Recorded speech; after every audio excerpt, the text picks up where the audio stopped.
Hello दोस्तों, health medical knowledge में आप लोग को स्वागत है। आज बात करेंगे पेनक्रियास यानी एनाटॉमी फिजियोलॉजी, हिंदी भाषा में पेनक्रियास संरचना, पेनक्रियास कार्य, पेनक्रियास हार्मोन्स और पेनक्रियास कोशिका, इसके बारे में बात करेंगे।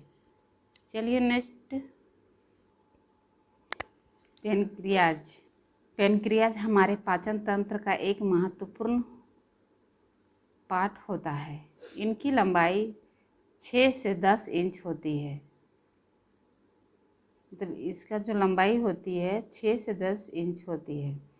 पेनक्रियाज हमारे शरीर में एडमिन के ऊपर और आमाशय के पीछे की तरफ या छोटी आंत से जुड़ा रहता है। यानी जो पेनक्रियाज जो पार्ट है वो छोटी आंत से जुड़ी रहती है।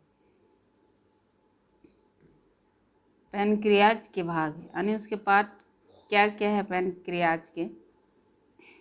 सर, सारी, पूंछ, गॉल ब्लैडर, लवस, पेनक्रियाटिस, डस्ट, टेल, कॉमन वेस्टेक्ट, बॉडी, ये सब होते हैं उसकी।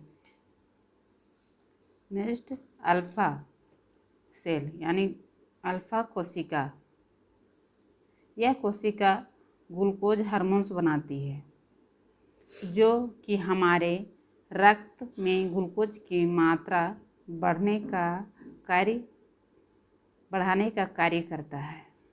जो ये अल्फा कोशिका है ग्लूकोज हार्मोन्स बनाती है और ये हमारे शरीर में रक्त ग्लूकोज को जो रक्त में जो ग्लूकोज होती है उस मात्रा को बढ़ाने में मदद करती है। यह अल्फा कोशिका।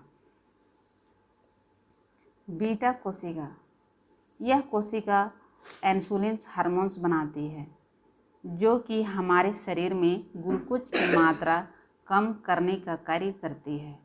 जो बीटा कोशिका जो इंसुलिन से जो बॉडी में बनती है उसमें ये ग्लूकोज कम करने में मदद करती है। ये बीटा कोशिका है।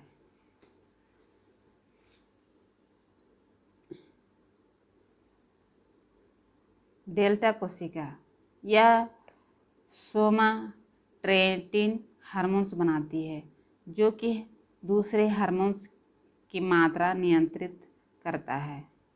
जो ये हार्मोन्स होते हैं दूसरे हार्मोन्स की मात्रा को नियंत्रित करती है। डेल्टा कोशिका। अल्फा कोशिका वही है, डबल आ गई है। चलिए नेक्स्ट,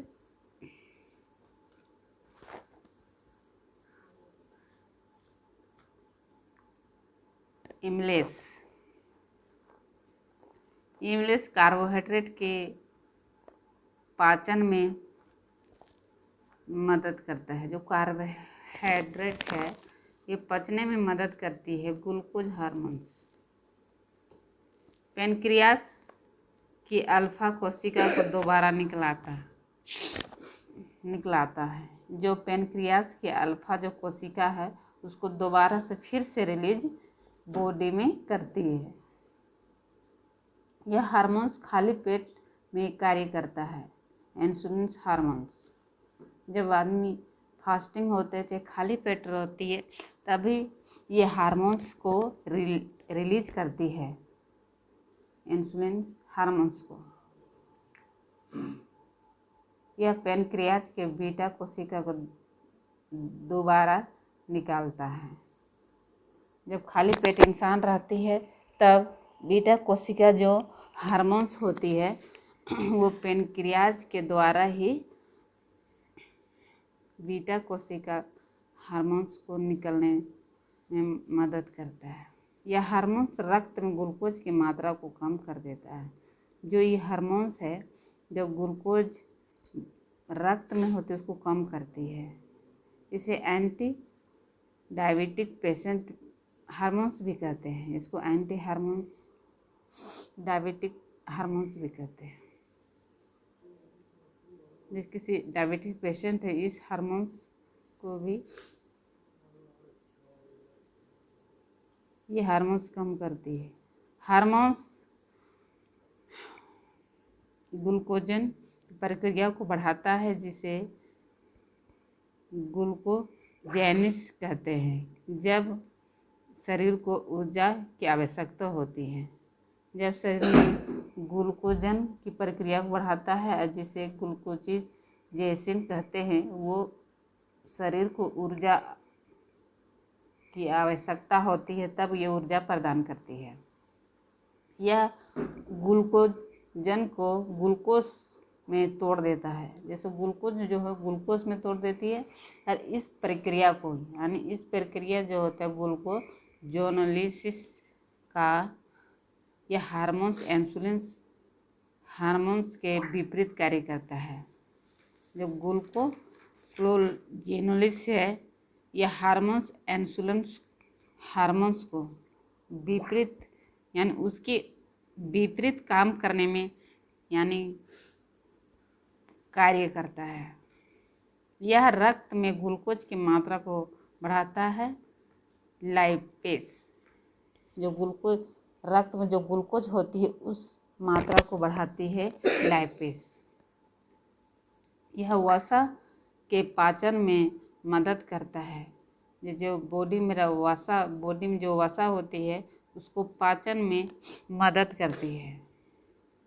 प्रोटीएस, यह प्रोटीन के पाचन में मदद करता है। डेल्टा कोशिका, यह सोमाप्रोटीन हार्मोन्स बनाती है कि जो दूसरे हार्मोन्स की मात्रा में नियंत्रित रखता है। पैनक्रियास कई प्रकार की नालियों से मिलकर बना होता है। इन्हें पैंक्रियाटिक कहा जाता है। प्रक्रिया को मिश्रित ग्रंथि भी कहा जाता है, क्योंकि यह एंडोक्राइन और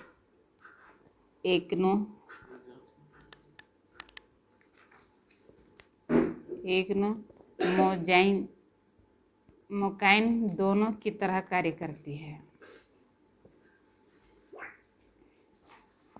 एक्सोजोन और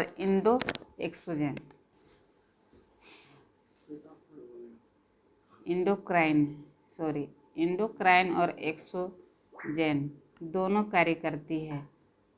और ये जो दोनों क्रियाएं होती है ये मिश्रित होते हैं। जो ग्रंथि यानी प्रक्रिया मिश्रित ग्रंथि भी कहा जाता है दोनों को। इसमें कितना परसेंट होती है? 99% होती है और इसमें 1% होती है। अगर आपको यह जानकारी पसंद आई तो वीडियो को लाइक करें, सब्सक्राइब करें और अपने दोस्तों के साथ शेयर करें। Thank you for the watching.